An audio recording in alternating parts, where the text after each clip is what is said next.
The last time I saw my father alive, it was raining.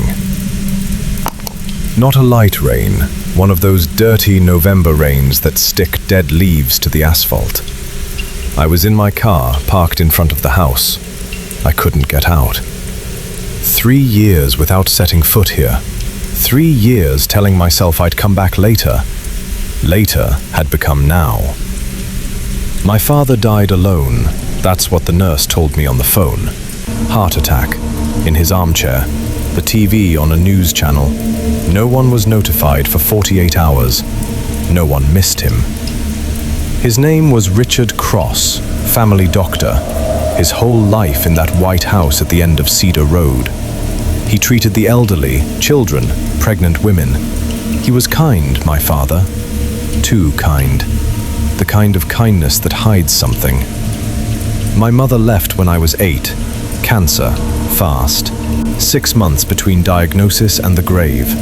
After that, my father became strange. Not mean, not violent, just absent, like he'd forgotten I existed. I remember long winter evenings eating cereal in front of the TV, him in his armchair, reading medical files. Me on the carpet, watching shows whose jokes I didn't understand. We didn't talk. We didn't touch. We coexisted. So when I came back to clear out the house, I thought it would be simple. Boxes, trash bags, a dumpster. I'd taken 3 days off. I'd rented a white van, like a mover. Reality was different. As soon as I opened the door, I smelled it. Not death. Something older. Mustiness. Curtains drawn for years. Carpet that had never been cleaned. And a sweet, nauseating perfume, like rotten flowers in a vase. I started with the living room. My father's armchair, a CRT TV, a medical library. Nothing strange. Then the kitchen. Dirty dishes in the sink, empty fridge, a wall calendar from 1999 never taken down. Then I went upstairs. My room was intact. Bed made as if I was coming back that evening. Dinosaur posters on the wall, school books on the desk, a wool blanket my mother had knitted. My parents' room was empty, just an unmade bed, a nightstand, a broken lamp. But at the end of the hallway, there was a door I'd never noticed before, a boarded-up door, not with planks, with screws. Brand new screws, shiny, drilled into the frame, and a modern lock with a code. My father didn't like locks. He said they stopped people from helping each other. Why had he locked up a room? I tried to force it. Nothing. I called a locksmith. He came the next morning. An old guy with yellowed fingers from cigarettes. He looked at the lock, whistled through his teeth. "That's pro-grade stuff, man. What was your father hiding?" I said I didn't know. He opened it in 20 minutes. The door gave way with a dry creak. Behind it wasn't a bedroom. It was a hospital room. A medical bed with rails. An unused oxygen tube on the wall. Dusty heart monitors switched off. Medicine vials lined up on a table with names I didn't recognize. And on the walls, photos. Hundreds of photos. All of me. Me as a baby in a crib. Me at 2 playing with blocks. Me at 5 in front of the school. Me at 8 holding my mother's hand. But in every photo, something was wrong. The faces were blurred, erased, like someone had wiped a damp cloth over the image. Not my face, everyone else's. My mother in my birthday photo, face blurred. My father in the garden, face blurred. Everyone around me, blurred, except me. I took down the photo of me at 8 with my mother. Her face was barely recognizable, but her hand, resting on my shoulder, her hand had 6 fingers. I counted 3 times. 6 fingers. My mother didn't have 6 fingers. My mother had 10 fingers, like everyone else. Except that wasn't my mother. Someone else was in that photo. Someone with 6 fingers. Someone who'd been erased. I stood in that hospital room, staring at those images, not breathing. The smell was stronger here, sweet, nauseating, and underneath it, another smell, medicinal, disinfectant, bleach, and something else, blood, very old, very dry, but present. I called my aunt, my mother's sister. She lives in Ohio. I asked if she remembered taking photos with me when I was little. She said yes, of course. She sent me some prints a few days later. The photos were normal, clear faces, smiles. My mother with 10 fingers, my father with his moustache. But in every photo next to me, there was a shape, a form, a blur, like someone had stood beside me, but their face had been cut out.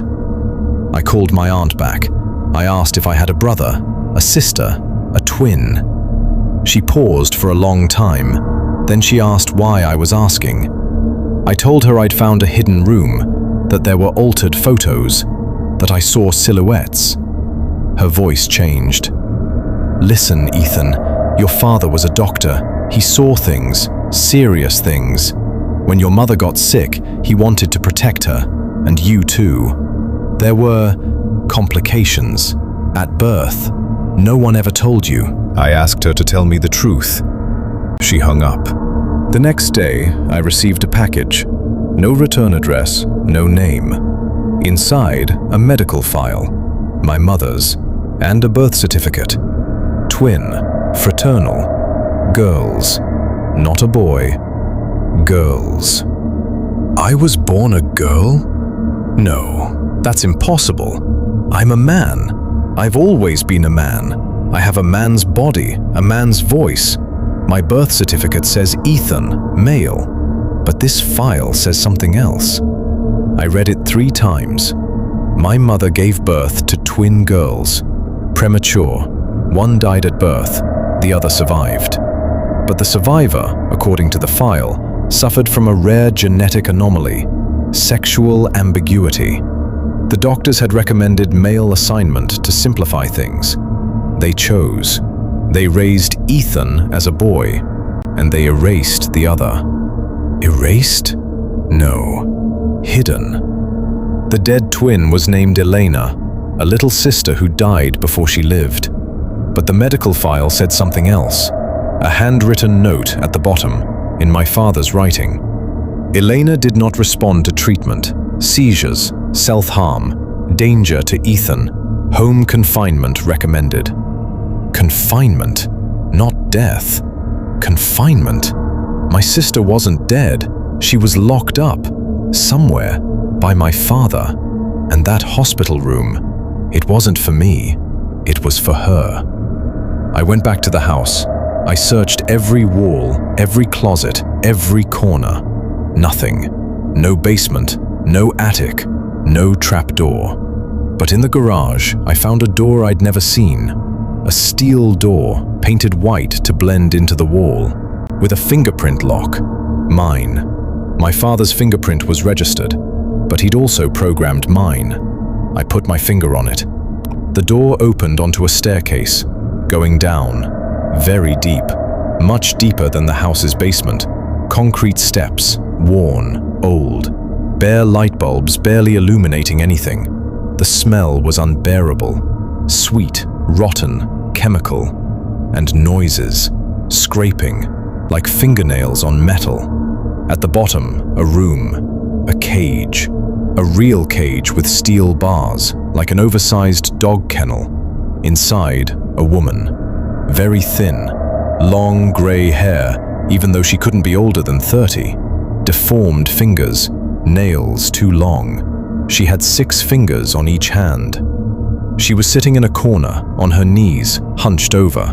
She mumbled words I couldn't understand, a foreign language or delusion. I approached slowly. She looked up. Her face was mine. The same chin, the same cheekbones, the same gray eyes, but distorted by pain and madness. "Ethan," she said. Her voice was a whimper, raspy, like she hadn't spoken in years. "Elena," I replied. She smiled. a sad, broken, desperate smile. "You came. Daddy said you'd never come. He said you'd forgotten me." Tears. Not mine. Hers. I asked her how long she'd been there. She replied, "Since we were 8. 8. The age my mother died. The age my father became strange. He wasn't just sad. He'd locked up my sister. Why? Because she was different?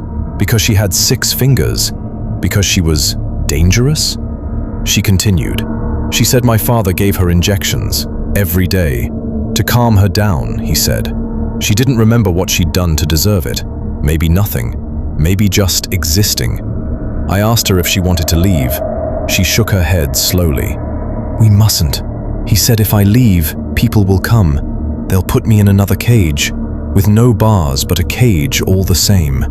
And you, they'll take you, because you're like me." I asked her what she meant. She approached the bars. I stepped back, not from fear of her, from fear of the truth. She reached out her hand, 6 fingers. Then she pointed at my face, my forehead, a tiny scar above my right eye. A bike fall, my father said. "He operated on you," Elena whispered, "to remove what stuck out, so you could be like the others. Me, he couldn't. I was too old, too formed." My father was a doctor, a family doctor, not a surgeon, not a geneticist, but he had access to medication, to files, to hospitals. He had connections, friends. How many people knew? How many had helped hide me from myself? I stood there, facing my locked-up twin sister, understanding that I should have been in that cage with her, that the only difference between us was that she had 6 fingers and my father had managed to remove one from me at birth. The other differences he had erased with hormones, lies, falsified files.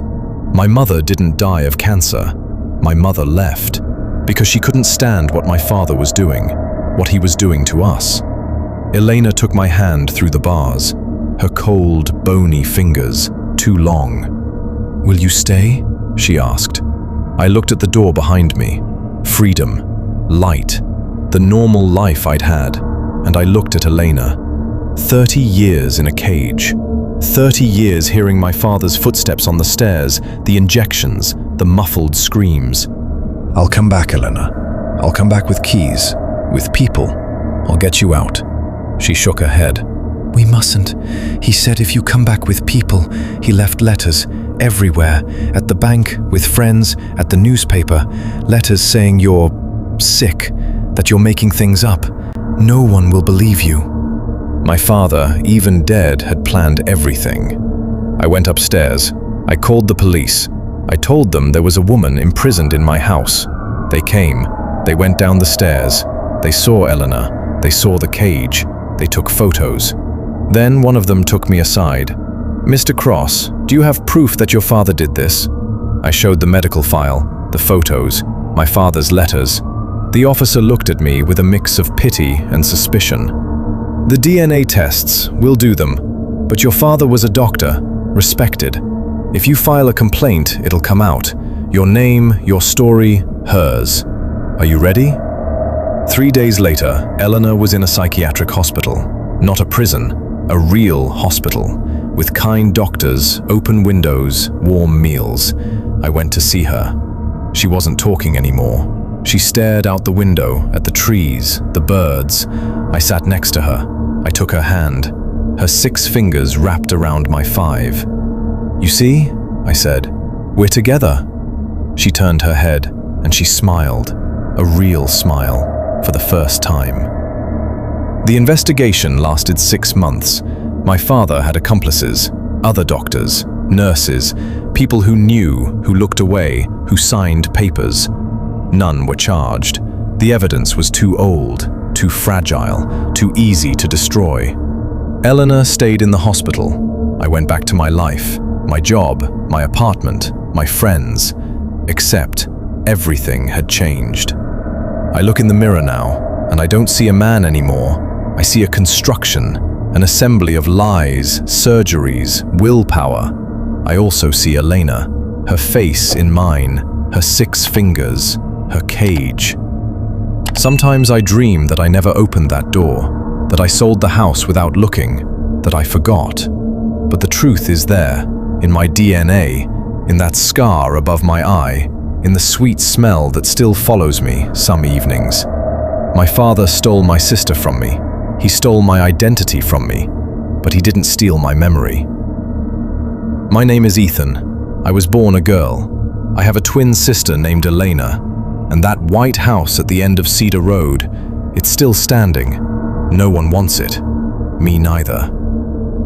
But sometimes, at night, I go back to the gate. I look at the window of that boarded-up room, and I wonder if Elena really got out, or if another door, deeper down, is still waiting to be opened.